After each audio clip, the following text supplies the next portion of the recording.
You probably clicked on this video wanting to know how to make friends. That's good. I usually put it into 3 parts.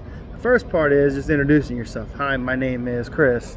That's usually the first one. Second one is kind of going in, and this can be a little tricky sometimes, but the vocal part of it is just basically, I'm talking to you because, hi, my name is Chris, and, I just noticed you have this on your shirt.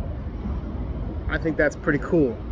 Whatever, or you something that clued you in and made you want to talk to them, but make it about them, not about you. I'll get to that in a second. And the third part is generally what to talk about afterwards. So some of the problems you can be is like, hi, my name's Chris, and I see you have a Nirvana shirt on. Do you like Nirvana? Yeah, they're okay. Or I like the t-shirt, whatever. I mean, these are kind of awkward things that don't necessarily help you out. So they can be like bad questions. Another one can be like, so what kind of music do you like? And a lot of people, I like all kinds of music. That's understandable. What they're saying is, I don't trust you yet. Why would I divulge that information? That's kind of smart when you think about it. But that's kind of what they're doing. So some of the things you might be able to do, I like to use what we call icebreakers, or something on my shirt or something that I'm doing. Perfect example that would be like, say I'm in the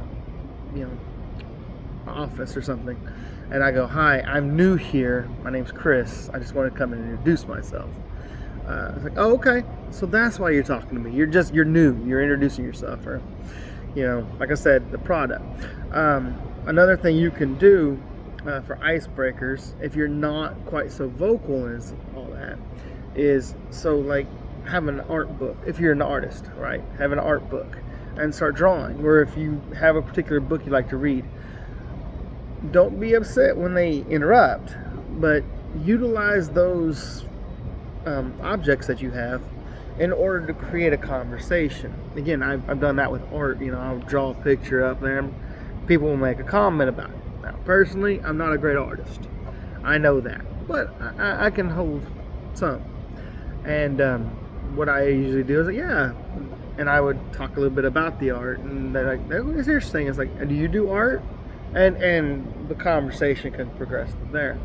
The third part is oftentimes the hardest, is that, keeping the conversation going, right? Always observing, and you're just going to have to kind of let that flow through, as best you can, which can be hard, particularly when, again, they don't know you, and so they're trust. And that's kind of where you kind of can talk a little bit about yourself, but not so much in a way that, oh, my name's Chris, and I do concerts, and I do YouTube videos, and I do that. That's not going to necessarily help them at all. But you can be like, hey, I do concerts and stuff. Have you ever heard of this band? And they'll say yes or no. Most of the time, no. And that one, I was like, okay, what kind of bands have you listened to? And you put yourself out there. And it's just about developing trust. That doesn't mean they always respond to you positively. That's just the nature of the friendships. But the last part I want to talk about in this video is the testimonies, because as a Christian, sometimes we like to give our testimony. And when should you bring that up? Well, you say, hi, my name's Chris, and I follow Jesus. Here's my testimony. It's like, okay, you religious wacko. That's not the way. What I learned is from the Mormons. I'm not a Mormon, but I learned from the Mormons. It's like they come up there, they're nice outfit, because outfits are important. Okay, if you come up there in sweatpants and a t-shirt that's got holes in there, good luck. I had to learn that the hard way many times. It's not what's on the inside that counts. No, it is what's on the outside. Okay, there's a Bible verse that says, the man looks on the outside, but the Lord sees in the heart. Okay, you're not the Lord.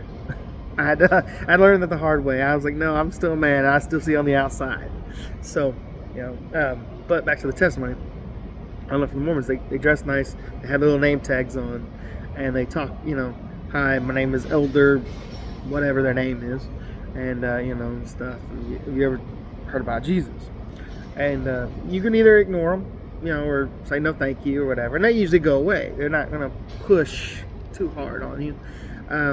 Or you can say, Okay, no, tell me a little bit about it, and then they'll go into their spiel, if you will, and then if the relationship progresses naturally, because I have played that role of listening to them and going through their, I think it's 3 courses if I remember right. Anyway, and decided not, of course not, I wasn't going to be a Mormon. At that point, I wanted to argue with them, and that was not right either. That was not a good way to build a friendship. That was years ago, but anyway. But as a Protestant, you can have your Bible, or do a wristband, do some kind of necklace, something, and you can utilize that. And then if they're interested, then you can go to your testimony. What should be in your testimony? Usually, I say 3 things. First off, who you were prior to meeting Christ, then your little conversion, and then kind of the afterwards. What I mean by that is, so I'll give my testimony because you made it this far in the video. So I had just quit school, and I didn't know who I was. I was like in my 22, 23, something like that. I don't really remember the exact year. I think it was 2015, but that seems a little late. I mean, 2005. That sounds better. So that would have been about 22 for me. So see, this is the thing. I'm getting sidetracked. Let's just go straight to testimony. So I was in my school, didn't know who I was. So I ended up going to the bookstore, or actually that place, a retail store, but and read in Billy Graham's The Journey. And in chapter 2, he says that if you want to know who you are, you must know who Christ is. For the reason is, he created you. That made logical sense to me. So I read the rest of the book, and I decided to follow Christ ever since. And I got my Bible on, and it's been a great 20 years. 3, 4, 5 sentences, something like that. Nothing too long. I know some people have elaborate testimonies. Good for them. Let them have it. I'm sorry you have to listen to it sometimes, but they want to show you some grandiose thing, and if God really did it, great. But for most of us, we don't have that.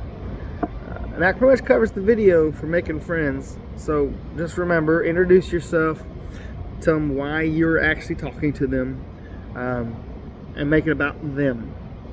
And then it can go back and forth once they trust you. Anyway, this is Narrator Nomad. I hope you have a great rest of your day.